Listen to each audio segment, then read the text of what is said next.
Okay, well, let's jump right into Diddy here. We've got a man who is uniquely positioned to hopefully give us a little info, if you're willing, Mark. For those who don't know, Mark's daughter was one of Diddy's key defense lawyers. And for my part, I got to say, I think she did a fantastic job. And Mark is also personal friends with Harvey Levin with TMZ. And there was some news, Mark. Why don't you I'll give you walk that, us through it? but I will tell you this. I reread the article that was posted, and I'm perplexed as to why the White House felt compelled to weigh in, because basically what was reported is that President Trump is vacillating, which I've seen personally several interviews where he is vacillated, number one or number two. And second of all, I have seen, I think one of the other things that was reported is that he basically makes the final call or makes the final decision. I mean, that's hardly to me breaking news. I mean, that's absolutely the truth based on everything I know. I mean, he's the one who makes the decision.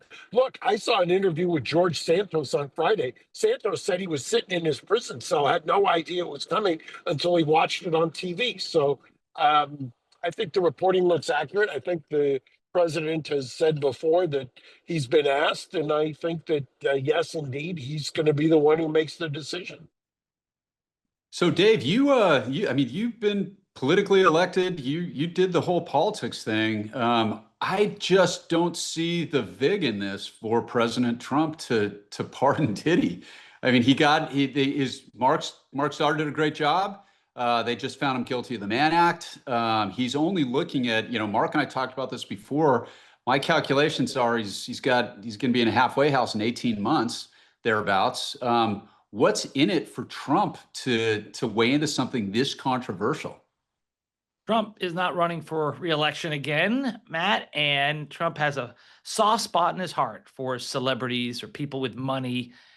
That's Diddy, and also for people who have been convicted of crimes where Trump thinks it's a bit unfair. And here you have Diddy, who was acquitted for all the major counts and was convicted on the lesser counts of Mann Act and is getting more time than a regular Mann Act defendant would get. And although I would disagree with President Trump's decision to pardon him, I would think that, to me, would outrage a lot of people. Like, hey, the jury spoke, he should serve his time, and it would be the heights of privilege to give a fellow wealthy celebrity a special get out of jail free card, literally. So I think that politically, yeah, it won't help him, but I can understand what goes through President Trump's mind. He is not just have a soft spot for people who are in privilege and money and wealth and celebrity, but also for people who have been, in his eyes, wronged by the criminal justice system. So what do you think, Mark? I mean, I So don't want to get you in trouble. I don't want to get you in trouble with your daughter, but walk us through it, man. What is? I was shocked to hear that. What's going to happen? Give us your predictions without any inside info. I think that Dave was about 80% to where I am. I think that not only does Trump is there something that resonates? I think the fact that, frankly, anybody who was an objective observer of Diddy's prosecution would say it was weaponized. I mean, remember, that case was brought by the prior Southern District U.S. attorney, a guy who was basically auditioning a month before the election to be attorney general.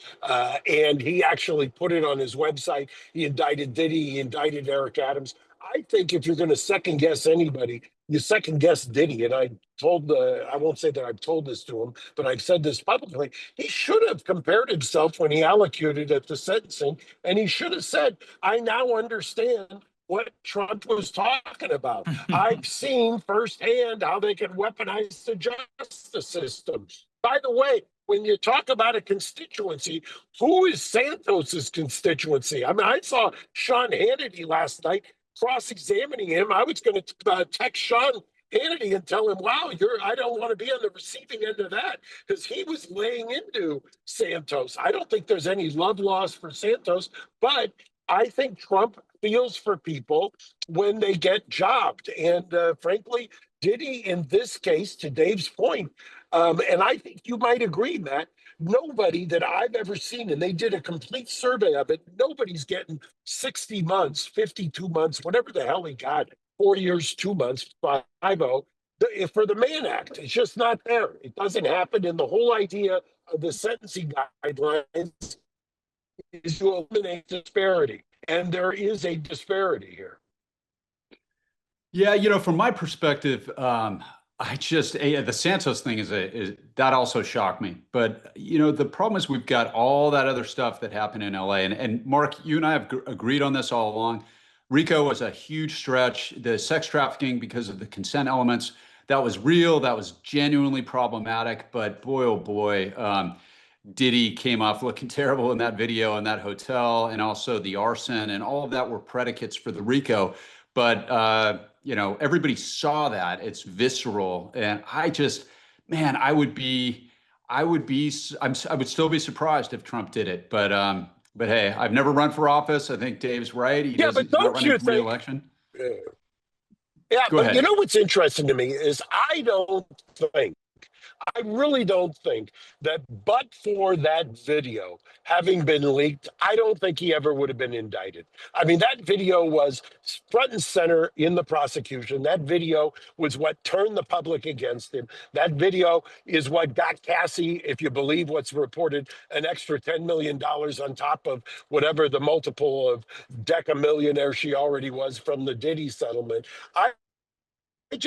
You had him in there. He's been in there for 14 months. Why in the heck are you then giving him, on top of that, a tax tip and service charge? I mean, I told you, Matt, my opinion on these sentencing guidelines is if you get an extra 3 levels because you didn't accept responsibility and take a plea, then the prosecution should be subtracted 5 levels from when you win and beat the overcharging. That's the only way you're going to solve prosecutorial overcharging.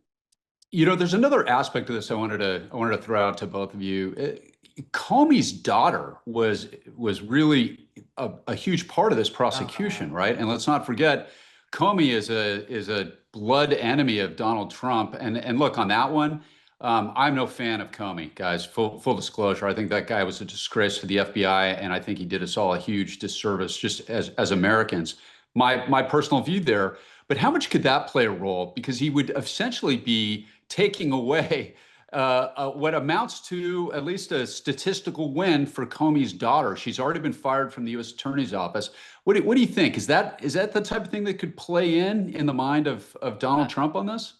Matt, absolutely. I mean, James Comey is one of Trump's most hated political opponents, and which is crazy because why? Considering James Comey helped him become president. I mean, he shouldn't be indicting James Comey. He should be sending Comey a gift basket after what he did at the end of the campaign with Hillary's emails. And so now he's not only going after Comey, he wants to bury Comey's daughter. He got her fired, and he also notices that she was one of the lead prosecutors here on the Diddy case. So it definitely helps Diddy's cause. And as far as George Santos, keep in mind, George Santos was a fellow Republican who praised Trump and who sent him a heartfelt note from prison, who wrote as an op-ed while he's behind bars about his solitary confinement. So he was playing to an audience of one, and Trump responded. So I'm not surprised by any of these things. Well, Mark, what do you think? I don't disagree that if you're going to ask for commutation or a pardon, and I think that what just from my view, it looks like it's a commutation. If it was a commutation, I think that's where you have to appeal to your audience of one. You have to, you had an opportunity. You've still got an opportunity, but I don't know why you would expect that he's going to do something if you don't reach out direct and if you don't praise him. And by the way, there's only 2 things in the criminal law that you can't appeal. 2 things: not guilty and a commutation or pardon. That's it. So Yeah. what does Trump care? He's going to do what he's going to do.